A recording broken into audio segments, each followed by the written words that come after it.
The extraordinary life of Princess Alice, the Duke of Edinburgh's mother and the Queen's mother-in-law, is one of the best-kept secrets in royal history. A daredeviling story that would be worthy of any great Hollywood film. Born in Windsor Castle, she begins life as a privileged royal. She was most Diana-like because she was regarded as the prettiest princess in Europe. But from the start, Alice is no ordinary princess. She was basically stone deaf.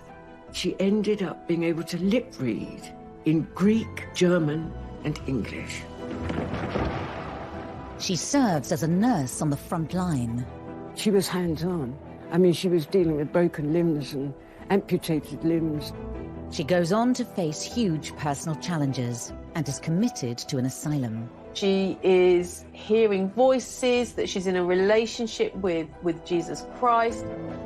She would overcome these struggles to help those in need. This film will reveal the secrets of Alice's extraordinary life, using rarely seen archive and interviews with those directly affected by her selfless actions, including the Jewish family she saved from the Nazis. If it hadn't been for her, I wouldn't be alive today. Ultimately, she devotes her life to helping others. She'd set up an order of nuns to do her humanitarian work. Amazing character who indefatigably survived through some of the toughest events of the 20th century. Alice was a woman who refused to fit the royal mould. Why has her remarkable life remained out of the public spotlight for so long? Princess Alice is very definitely the royal family's best-kept secret. And what a fascinating life she's had.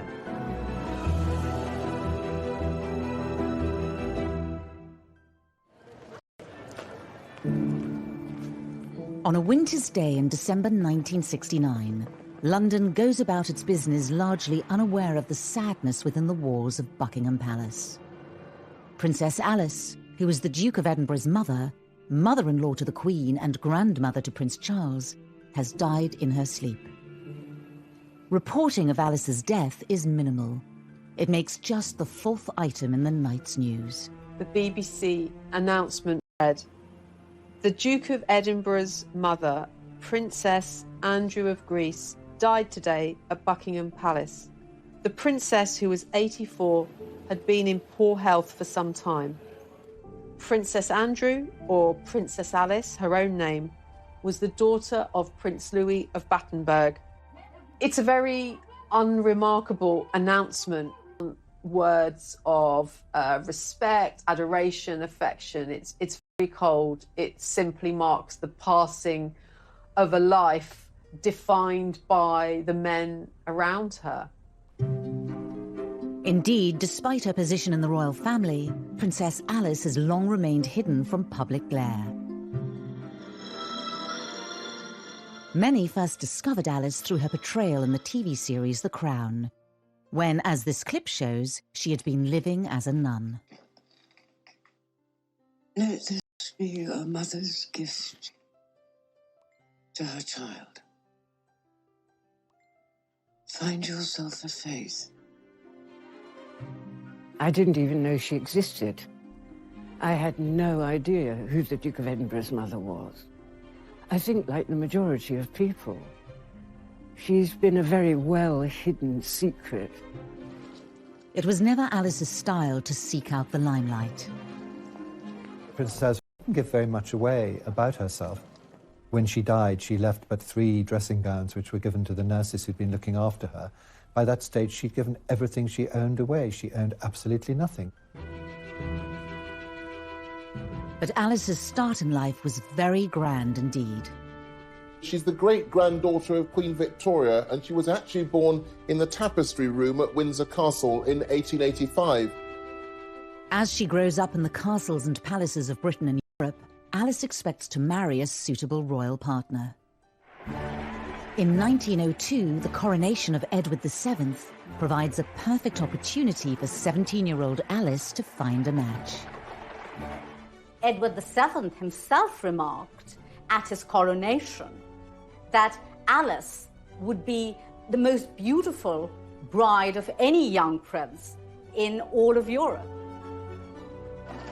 A number of different members of royal families arrived in London to attend this event. Princess Alice was one of them, and Prince Andrew of Greece was another. And here, Alice is swept off her feet by the young Greek prince Andrea. That is really where the relationship developed, and it was a love match. It was a real love match. Just over a year later, the couple are married in Germany. It's a royal alliance with serious pedigree. Alice is the daughter of a German prince and a British princess, and the great-granddaughter of Queen Victoria. 21-year-old Prince Andrea is the son of King George I of Greece, himself a distant cousin of Queen Victoria. Andrew was a tall, blonde, handsome young army officer. His whole approach to life seemed to be very different from Alice, who was beautiful, but for the most part reserved, silent.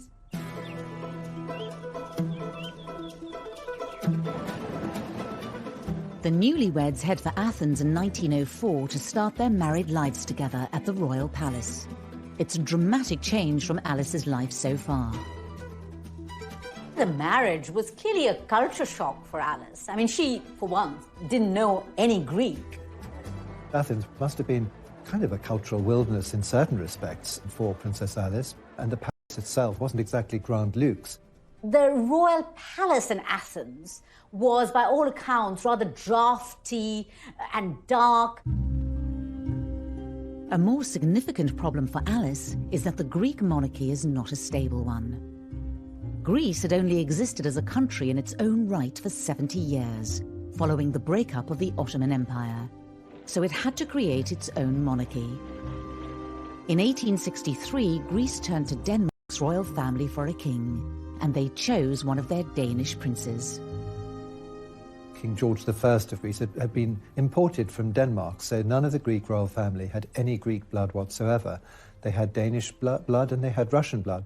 The fact that the family came from Denmark and were not Greek clearly created some problems for them in Greece, problems that would continue in terms of the monarchy there.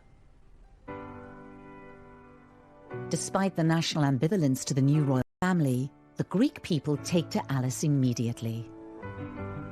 She certainly provided a great injection of glamour into the Greek royal family. She was a bit almost Diana-like because she was regarded as the prettiest princess in Europe.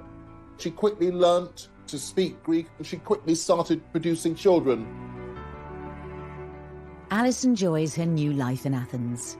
Within 2 years, she has given birth to 2 daughters, Margarita and Theodora.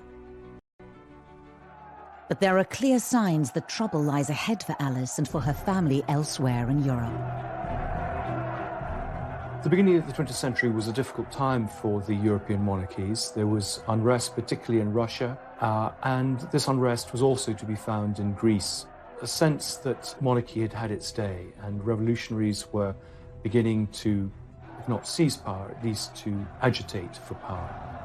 A tragedy in Alice's family, born out of this unrest, would prove to be a huge turning point in her life. Her favorite aunt, Grand Duchess Ella, lives in Russia with her husband Sergei, the Governor General of Moscow, a man with dangerous enemies. Was married to the Grand Duke Sergei of Russia. And in 1905, Grand Duke Sergei is horribly assassinated by a bomb which blows his carriage into smithereens outside the Kremlin. And this had a profound impact on Ella, who gave up her material wealth and used her time and resources to feed the poor and become much more religious and set up a convent. Alice goes to visit Russia, I think in 1909, and she sees the amazing work that her Aunt Ella is doing, which directly affects Alice and affects how she chooses to lead her own life. As Greece edges closer to war with its neighbours, Alice would soon be given the chance to follow in her aunt's footsteps and risk her life to help others.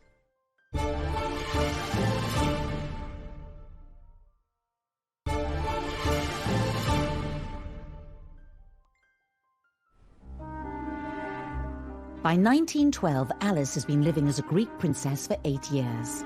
She and Andrea now have 3 daughters. Cecile was born in 1911. However, their lives are set for a dramatic change as Greece goes to war in a bid to seize new lands. There was a particular war in 1912, the First Balkan War.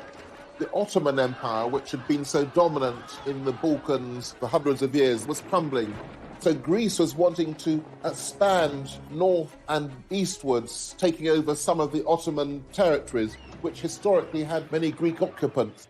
And the Greek royal family are absolutely at the centre of this because Andrea is a military officer, so he's on the front.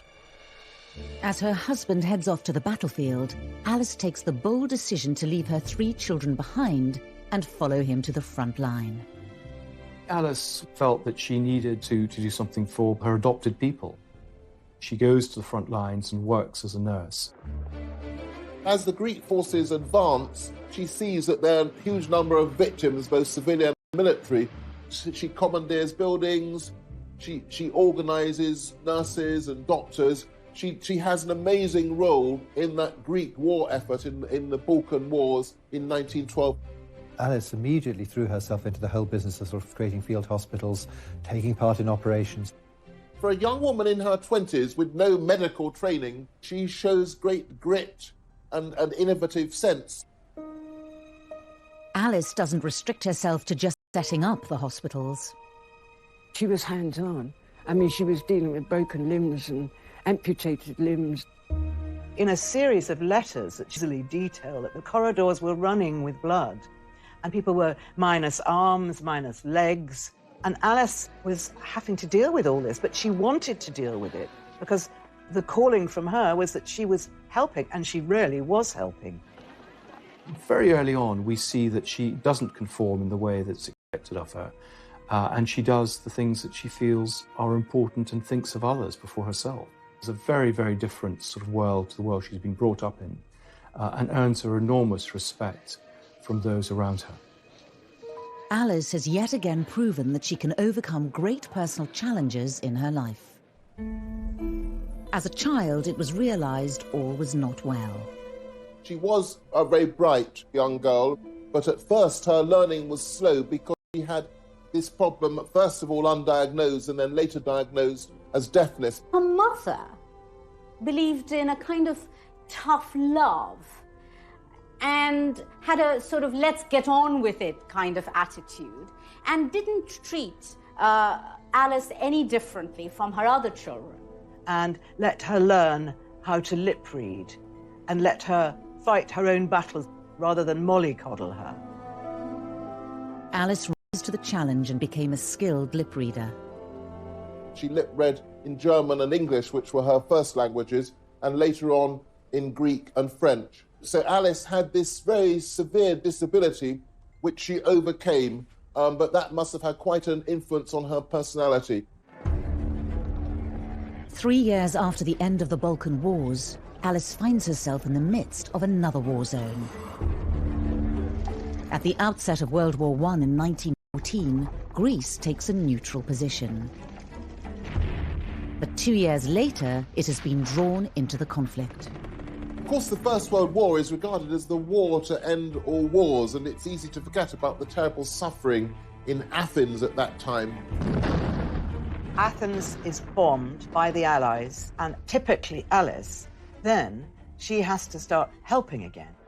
December 1916, there's terrible malnutrition, and so what does Alice do? She joins in setting up soup kitchens, in just trying to get food to the people of Athens in the dark heart of the First World War.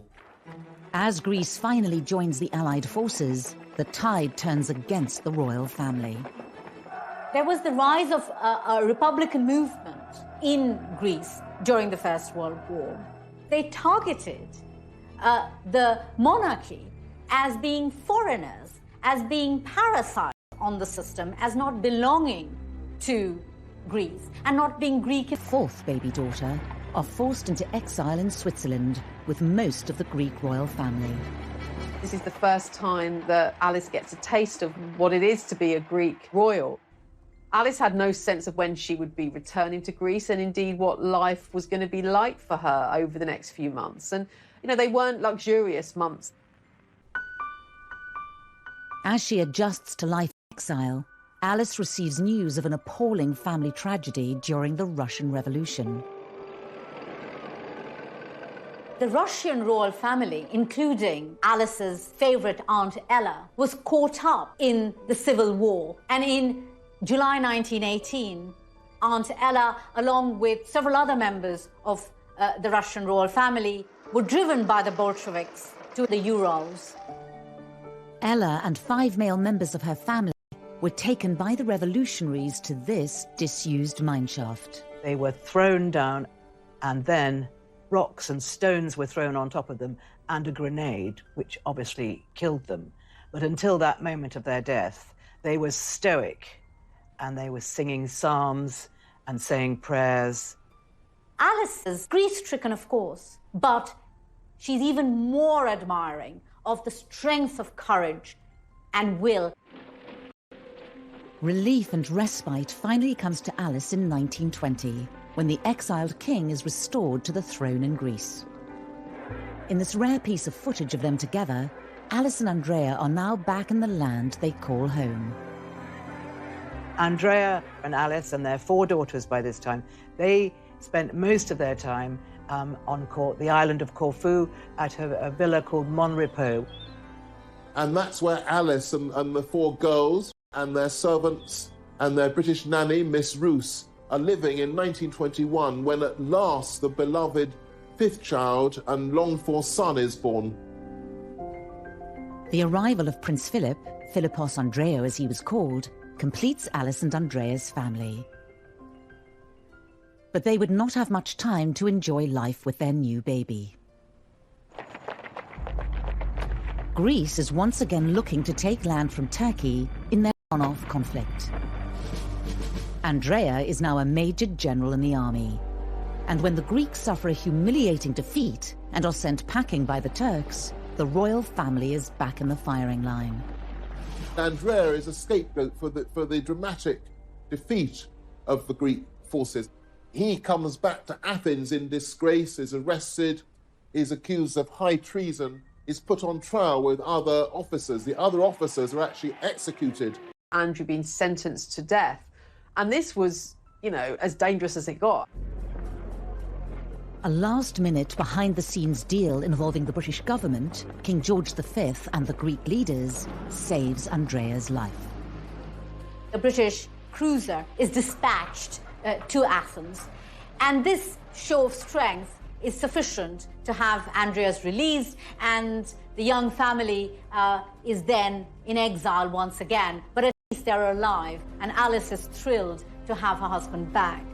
Prince Philip, who was, literally a babe in arms at this time, and taken for safety onto the British warship, carried in an orange crate, and that was to be his means of escape. So really, really dramatic days. They may be alive, but Alice and Andrea flee Greece with little money and few possessions. Now they are in need of a safe home for their young family once again.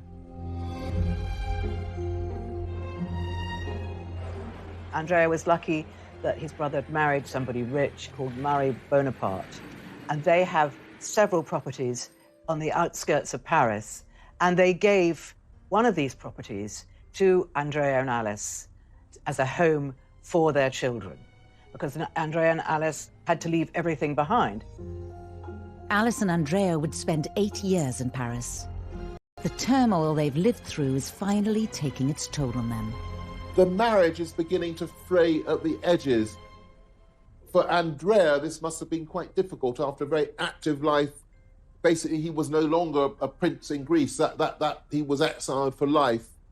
This phase was very difficult for Princess Alice because she had been through enormous amount of trauma, all those deaths in the family, and her husband almost being put to death himself. I mean, that would be enough to shake anybody.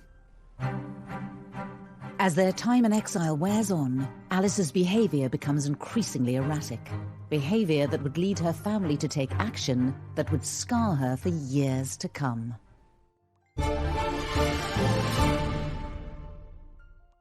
Trains up! Shake your sucking, shake your sucking, shake your sucking trains up!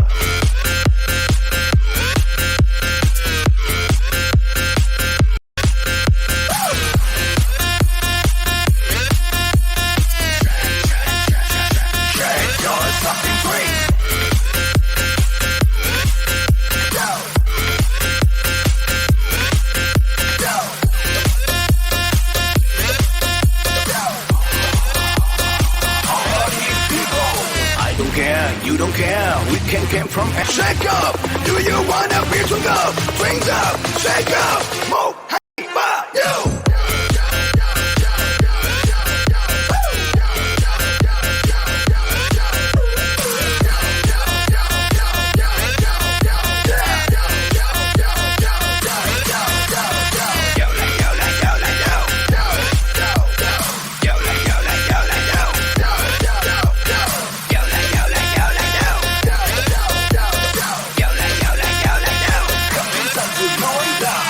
Ta là một gia đình là phải nhiệt tình để mà uống hết mình ta cùng nhau sắp sinh, vì bất khả ép bất khả tư, lư đâu cũng ép sắp thép cũng phải như, nếu hôm nay để đông vui như thế thì không say là không về.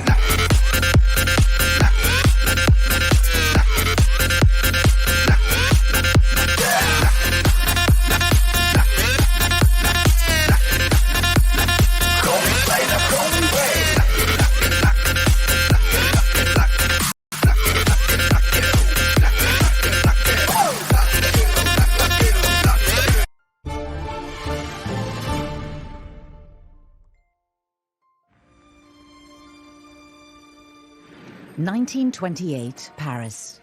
Princess Alice and her family are now safe, living in exile. But for her, a personal inner struggle is about to begin. One that will define the next 10 years of her life. It's not for nothing that completely isolated by the deafness, by the strangeness of the country, by her innate compassion for other people, that she should become deeply religious. In 1928, she converted to the Greek Orthodox Church, which, having actually been a Lutheran all that time, so that showed a spiritual growth in her. A relaxed Alice can be seen in this rare footage. Just a year later, the memory of the brutal murders of her relatives in Russia and the increasing alienation in France all start to take its toll, and Alice's religious fervour increases. She decided that she was able to heal, and she had what she called healing hands. That becomes quickly overshadowed by Alice's declarations that she is hearing voices, that she's in a relationship with Jesus Christ, that she's having a physical relationship with Jesus Christ. I mean, she's beginning to be clearly suffering from religious delusions, which of course become really distressing to those around her. She is sort of a sense out of her. Her mother is particularly concerned about her. And I think the understanding or the realization is that she needs to have proper medical supervision. Alice's sister-in-law, Marie Bonaparte, is a trained psychoanalyst. She recommends Alice should see Dr. Ernst Simmel at Schloss Tegel near Berlin, the first inpatient clinic for psychoanalysis. Alice did not want to go to the Tegel clinic because she didn't see that there was anything wrong with her. But when her doctor said that Jesus had told him that she needed to go, which was certainly a fairly sneaky way of doing it, Alice obviously agreed, and she went to the clinic. After therapy sessions with Alice, Dr. Simmel diagnoses her as a paranoid schizophrenic. It was believed that her mental illness was a result of sexual frustration, that she'd fallen in love with a young Englishman, and this was an unrequited relationship, and that had made her really go mad by suppressed, repressed sexual desire. And in another twist to Alice's story, Dr. Simmel takes her case to his colleague, the founder of psychoanalysis, Dr. Sigmund Freud. Now, at that point, Freud suggests what is probably the most shocking or the most bizarre, the most puzzling recommendation in the history of psychoanalysis. He suggests to Simmel that Princess Alice's ovaries should be exposed to high-intensity X-rays. The first time I read this, I just couldn't believe what I read, because it hardly counts as a psychoanalytic intervention. Freud suggests the medical procedure rather than therapy, as he thought it would, in his words, rejuvenate Princess Alice. But the results are devastating. Because the exposure of the ovaries to high-intensity X-rays would effectively mean, to use a strong word, that Princess Alice would be castrated, that her menopause would be accelerated and so would be rendered sterile. Alice's ovaries are x-rayed, but it does nothing to improve her state of mind. Alice was maintaining throughout this period that there was nothing wrong with her. She didn't want to be at the clinic. Nevertheless, she was forced to undertake some of this treatment against her will. She stayed there from February to April, when she discharged herself. Alice's suffering doesn't stop there.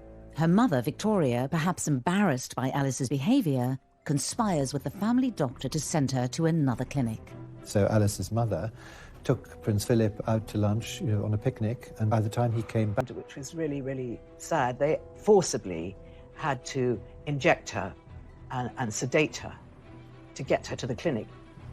What was done then was effectively in breach of every convention of civil rights. She was admitted by force on the instructions of her mother and against her will to a psychiatric institution.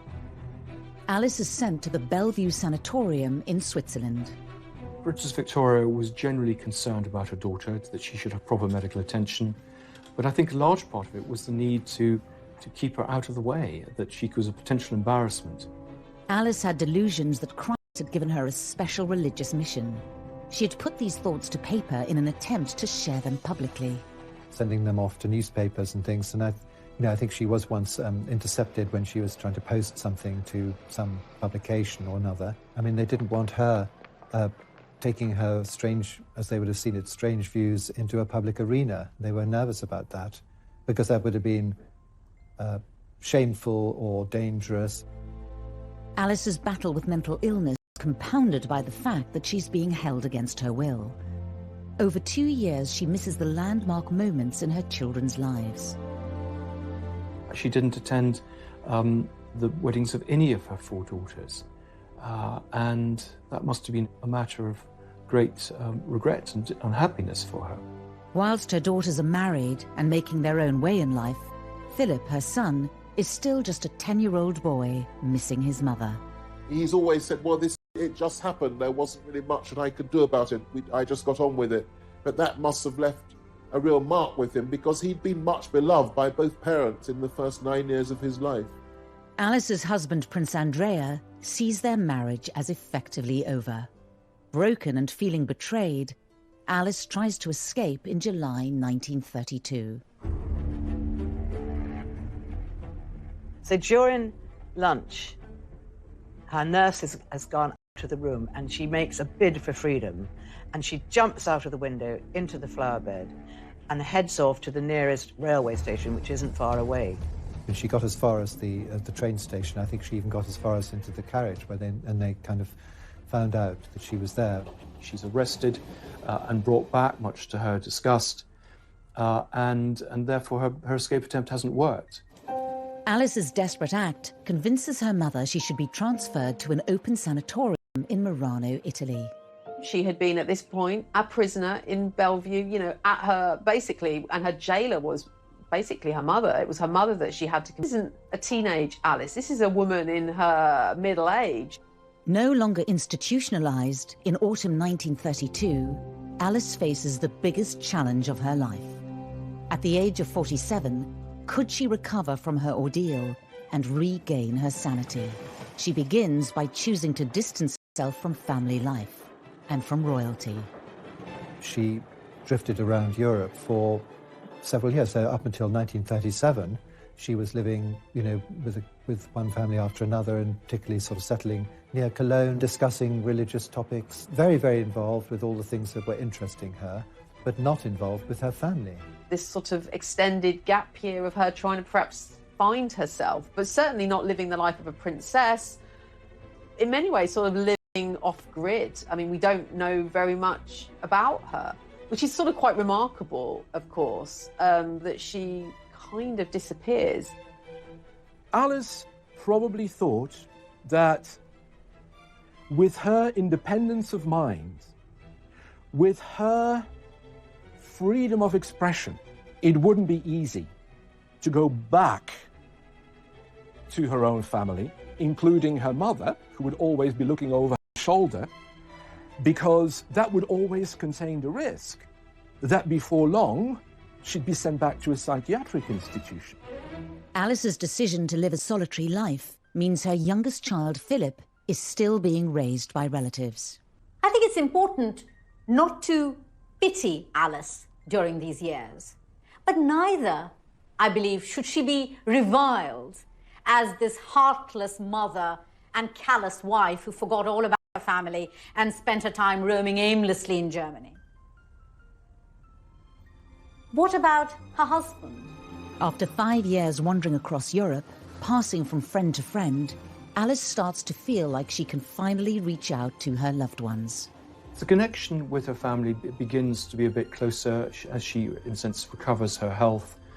She begins to communicate with her family a bit more, write letters to Philip. He's encouraged to write back to her. And so the family begins to come back together. But of course, there's to be a terrific tragedy in 1937. Alice's daughter Cecile, pregnant with her 4th child, is involved in a tragic accident. Her beloved daughter Cecile, who's married Don, a Prince of Hesse, and they're travelling by plane, rather an untried technology, it turns out, in 1937. The plane hit a chimney in Ostend in thick fog, and so Cecile, her husband, her 2 boys, his mother and various other people were of the accident. And this was a horrendous event in the family. Cecile and her husband were members of the Nazi Party, and the funeral is held in Germany. This is the first time Alice has seen her family all together in 7 years. Cecile's death could have broken Alice forever. But instead of being plunged into a dreadful, dreadful gloom, because of her strength of will, I think she probably thought nothing worse than this can ever happen to me, so I'm going to get on with my life. And she actually recovered her equilibrium and came out of her phase of religious fervour and started to lead what would be considered a much more normal life. Out of the latest tragedy, Princess Alice emerges with a renewed sense of purpose. But her return home to Greece throws up another test, one that takes her into a clandestine battle against the Nazi forces.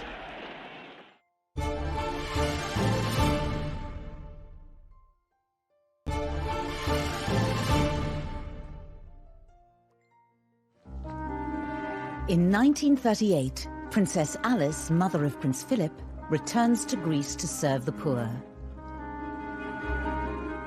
During her 16-year exile, she survived hardship and horrific tragedy. However, once again, she will soon be placed at the heart of momentous historical events.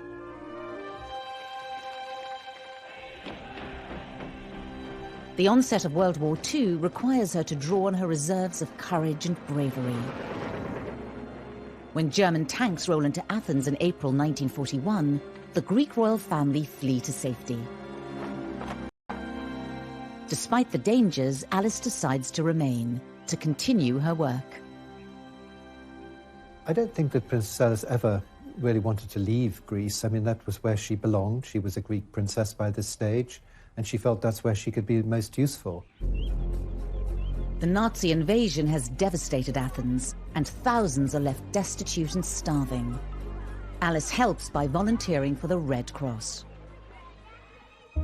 I think one of the extraordinary things is, given the scarcity of food, that she's able to create one of the largest soup kitchens in the world at the time. And it says something about her determination, her contacts, and her ability to get things done, that it's such a success. And she feeds thousands, particularly children, young children, who are either orphans from the war or refugees, those who are helpless. This is Alice at her humanitarian best. As war continues to... She's completely fearless. While bullets are flying, she's on the streets of Athens taking supplies to people in need, and she's heard that you don't hear the bullet that kills you, and she says, I won't hear it anyway because I'm deaf. However, Alice is about to take an even bigger gamble with her own safety. Athens is home to around 8,000 Jews. Amongst them, the Hamaiki Cohen family. prominent members of the community who have ties to Greek royalty. Evie Cohen is their only surviving direct descendant. At the beginning of 1943, it became obvious that the decisions against the Jews to take them to concentration camps was starting to be obvious. My family had to go in hiding. Evie's father, Alfred, decides the family's best hope of refuge lies with Princess Alice. Now he must find a way to contact her. By an extraordinary coincidence, a chance encounter with her lady-in-waiting results in a message getting to Alice. I'm going to read out part of the text my father had written about this part of the story. For us, it was an absolute miracle.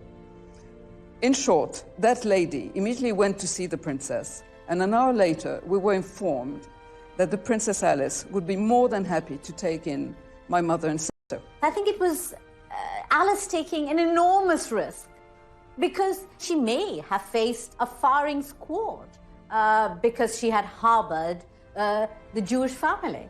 It was an enormous risk. When the German generals came round looking for any Jews and perhaps having been tipped off that perhaps there were Jews being sheltered by Princess Alice, she said simply, "I can't understand, I don't know what you're talking about." And they just thought she was a silly woman and left her in peace, which is just as well, because if she'd been caught, she would have been in serious trouble. People were being executed for looking after Jewish families, but Alice had no fear. Her faith was her shield. Incredibly, the Hamaiki Cohen family are never discovered by the Nazis. Alice keeps her own bravery a secret. If it hadn't been for her, I wouldn't be alive today to say all this. And my parents would have met and so many other things. Back in Britain, her son Philip has spent the war years re-establishing the family's close links to the British royals, thanks to the patronage of Alice's brother, Lord Mountbatten. Keen to improve his nephew's prospects, Mountbatten encourages Philip's blossoming romance with Elizabeth, the future queen.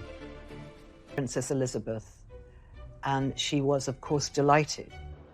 And though she hoped that one day maybe he might become a Prince of Greece, the fact that he was in her own homeland, Great Britain, and had fallen in love with the British princess, who was going to be heir to the throne, she was very, very happy. However, in 1947, when Philip, sixth in line to the Greek throne, gives up his titles so he can marry Elizabeth, for his mother, the news is bittersweet. Alice, in many ways, this was no doubt a personal disappointment, but at the same time, here was her only son, of course, marrying the future Queen of England. And so it seems that she was kind of reconciled to that and accepted that, even though, of course, it came at the cost of Philip renouncing his claim to the Greek throne. Soon after Philip and Elizabeth's engagement is announced, Alice travels to England to see them. Keen to provide her son with the engagement ring, she had already arranged for some of her royal jewellery to be retrieved from a secure bank vault in Paris.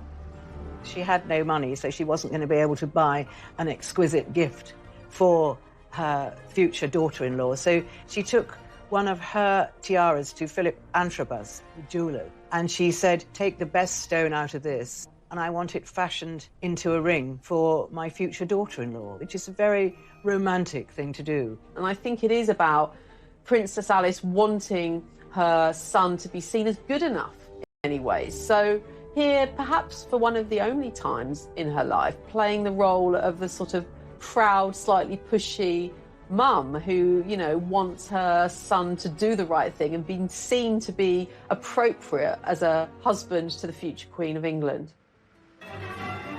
On the 20th of November 1947, Philip and Elizabeth prepare to walk down the aisle at Westminster Abbey. The eyes of the world are centred on Buckingham Palace. Two braziers draw the Irish stagecoach. Inside, Her Royal Highness Princess Elizabeth and her father. In one of the rare occasions she steps back into the royal limelight, Alice is present amongst the crowned heads of Europe.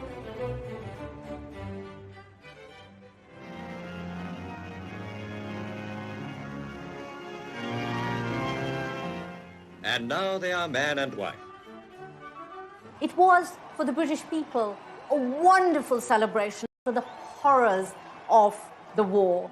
It was a joyous occasion, and Alice was very, very moved to see her son so happy. In the official wedding photograph, Alice can be seen standing next to the Queen's grandmother, Queen Mary.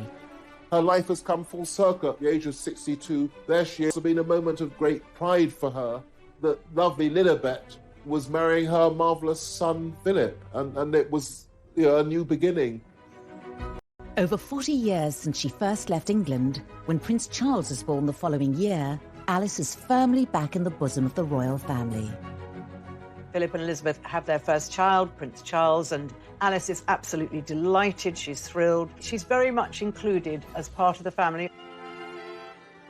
After their years of separation, Philip wants his mother to stay in England. But ever the individual, she shuns royal life and beats her own path, sticking to her charity work in Greece. I think that after Prince Philip had married Princess Elizabeth, she felt that to some extent she could then do what she liked. You know, her daughters were all married and they had families of their own, and he now had a family of his own. So she fulfilled this long-held wish to found a nursing sisterhood. Despite not taking formal vows herself, in January 1949, Alice founds a nursing order of Greek Orthodox nuns on the island of Tinos. She is now able to do what she had long wanted to, that is to follow in the footsteps of her beloved Aunt Ella, who had set up an institution of nuns dedicated to service, to serving the community, not shut up in a distant cloister, but living amongst the people, those whom she could help. And Alice wanted to do the same. And I think this is what motivated her, finally, to set up her sisterhood. Alice is at last fulfilling what she sees as her life's mission. While she has now re-established her links to the British royal family, when she attends Elizabeth's coronation in 1953, as this rare footage shows, her choice of dress signifies both her status and her dedication to her charitable work. Princess Alice of Greece, mother of the Duke of Edinburgh, wears the dove-grey habit of her religious order. People are surprised to see her dressed in her nun's outfit. But this is no ordinary nun's outfit. This outfit was made by the couture house Balmain in Paris. So she is a nun, but she's a very stylish nun.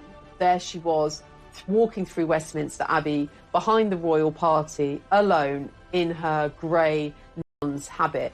Really quite odd. And I think it's quite telling of the way in which she was dismissed, really, throughout her life as being a bit odd, a bit mad, a bit of an eccentric, and not somebody who could be easily embraced within the royal family. Once again to continue her charity work. But despite her royal connections, her religious order is running out of money. For Alice, who had no real funding behind her apart from what she could raise herself and she could raise from her family, the sisterhood desperately needed funding and started to fail. But she knew she couldn't keep it going forever because, unlike Aunt Ella, she didn't have personal wealth to keep something like this going, and it was just running down, sadly, for her. The end of Alice's dream finally comes in 1967. After a military coup, King Constantine II has to flee Athens. The whole Greek monarchy are potentially in danger. Once again, the position of the Greek royal family becomes very threatened and precarious, and so it's seen that right now, really, Alice has really come to the end of the road in Greece. She needs to be rescued. She simply can't stay there. It's not safe for her to stay there. When Queen Elizabeth hears about her mother-in-law's fate, action is taken and she's flown back to Britain. The moment Alice arrives at Buckingham Palace, vividly dramatised in Series 3 of The Crown. She arrived in one of the Queen's Rolls Royces in her overcoat. It was July, and all the windows had to be shut. She knows Buckingham Palace. It's not the first time she'd been there. But she's just aghast at the money and the space. Your Royal Highness, Thank you. Please, this way. She's put in one of the maids' rooms at the top, which she doesn't mind. It's the most palatial room she's had in years. She was very unsettled to begin with and complained and made a fuss. But eventually, she realised how lucky she was. She made friends in the way that she always made friends, and she settled down, and she was very happy. After being forcibly separated from her son Philip when he was just a child, he and Alice are finally making up for lost time. Philip had been effectively abandoned at the time where his mother was put in a sanatorium. So one can imagine these were an opportunity for mother and son to get acquainted with each other and to reflect on her life and perhaps the legacy and the influence that she might have had and have on Prince Philip. Alice has finally found safety and stability in Britain after decades of selfless devotion to others. But her bravery during the war wouldn't receive the recognition it deserved until many years.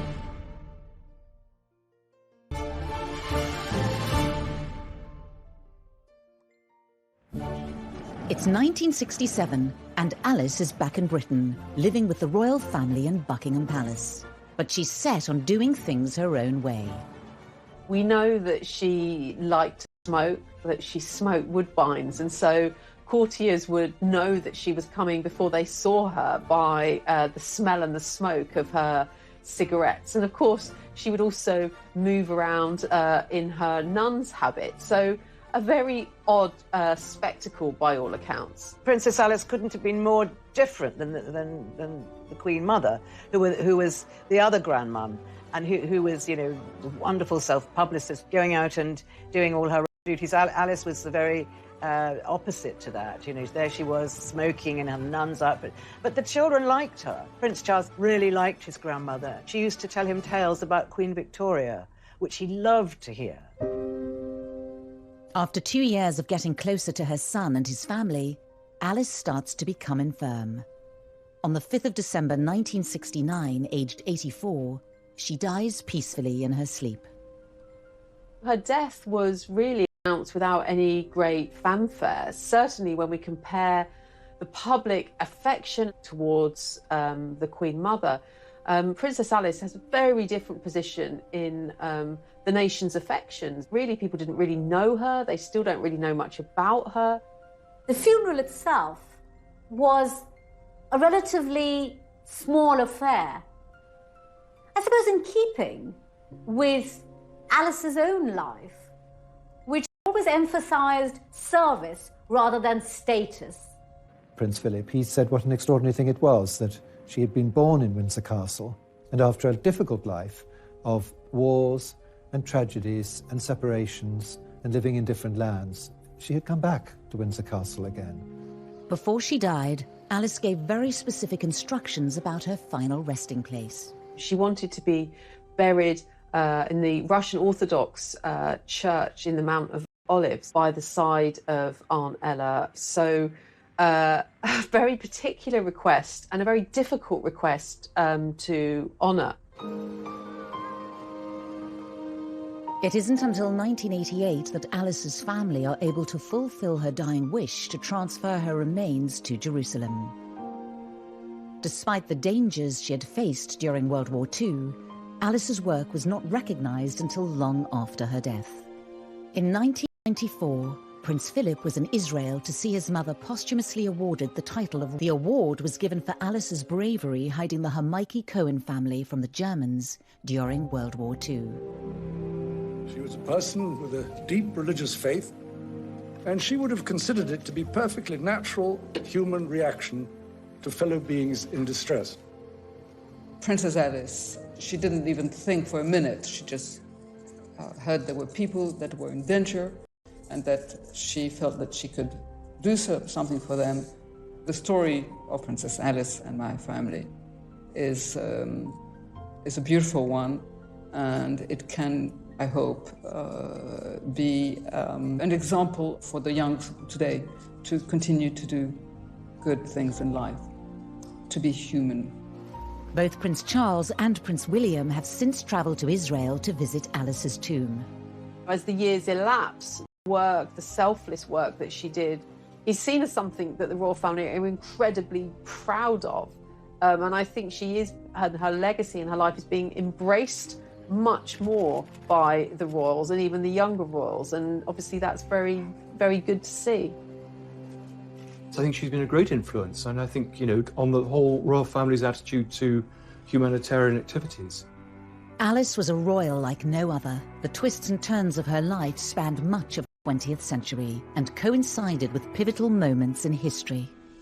Alice's life was on the outside looking in, and that was why she was able to help people so much. That was one of the joys of playing her, because she didn't give a damn what people thought about her.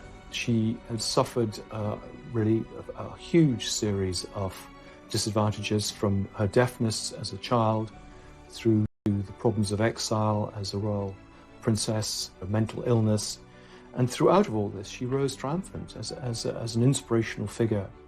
An amazing character who indefatigably survived through some of the toughest events of the 20th century and triumphed as a sort of humanitarian icon. A really remarkable life story, and one that shouldn't be forgotten.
Many first discovered Alice through her portrayal in the TV series The Crown, when, as this clip shows, she had been living as a nun. Let this be a mother's gift to her child. Find yourself a faith. I didn't even know she existed. I had no idea who the Duke of Edinburgh's mother was. I think, like the majority of people, she's been a very well-hidden secret. It was never Alice's style to seek out the limelight. Princess Alice didn't give very much away about herself. When she died, she left but 3 dressing gowns which were given to the nurses who'd been looking after her. By that stage, she'd given everything she owned away. She owned absolutely nothing. But Alice's start in life was very grand indeed. She's the great-granddaughter of Queen Victoria, and she was actually born in the tapestry room at Windsor Castle in 1885. As she grows up in the castles and palaces of Britain and Europe, Alice expects to marry a suitable royal partner. In 1902, the coronation of Edward VII provides a perfect opportunity for 17-year-old Alice to find a match. Edward VII himself remarked at his coronation that Alice would be the most beautiful bride of any young prince in all of Europe. A number of different members of royal families arrived in London to attend this event. Princess Alice was one of them, and Prince Andrew of Greece was another. And here, Alice is swept off her feet by the young Greek prince Andrea. That is really where the relationship developed, and it was a love match. It was a real love match.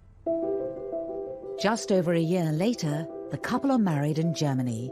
It's a royal alliance with serious pedigree.